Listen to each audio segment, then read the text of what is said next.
الحمد للہ رب العالمین۔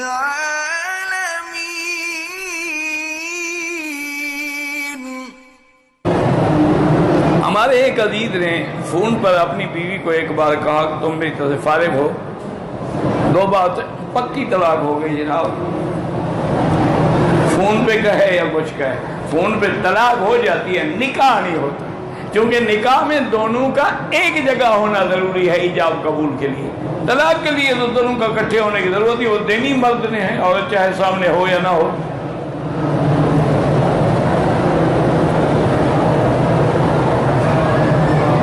جب کہیں چلتا ہے 4 بار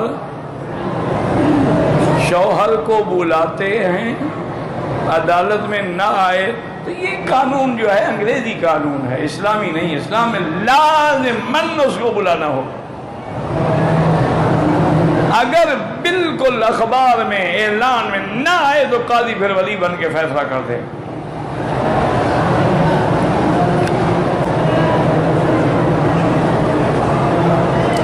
میں جدے میں رہتا ہوں، حج کے لیے احرام مکے سے باندھا، ہوٹل میں سے دم پڑ گئی، آپ کو احرام حد حرم کے باہر سے باندھنا تھا، جدے نہیں جا سکتے تھے، مسجد عائشہ چلے جاتے۔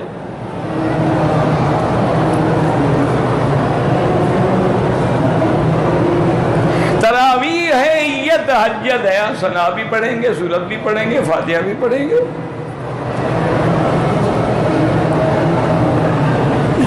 میرے بھائی کا ایکسیڈنٹ ہوا ہے، گاڑی والے نے نیچے دیا ہے، کیس کرنا چاہیے، بالکل آپ کا حق ہے، کیس کر سکتے ہیں اور دیت بھی لے سکتے ہیں۔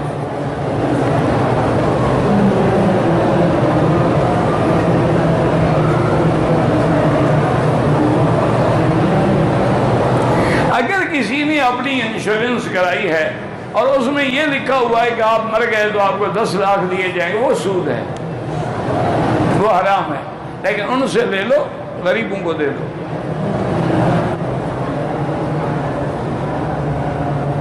کہتے جی کوئی آدمی اپنی بیوی سے روزانہ یعنی ہم بستری کر سکتا ہے، وہ چاہے تو دن میں 3 بار بھی کر سکتا ہے،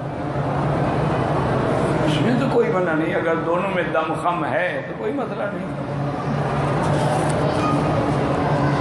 یہ چند دنوں کی باتیں ہوتی ہیں میرا بھائی، انشاءاللہ پھر اللہ کی رحمت سے نہ چلنے کے قابل رہو گے اور نہ اٹھنے کے قابل رہو گے۔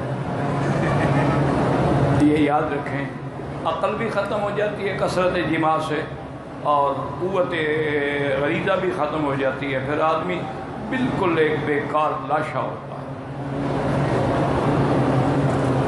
باقی تمہاری مرضی ہے، بیوی ہے تمہاری، روز ہے، چاہے کچھ ہے۔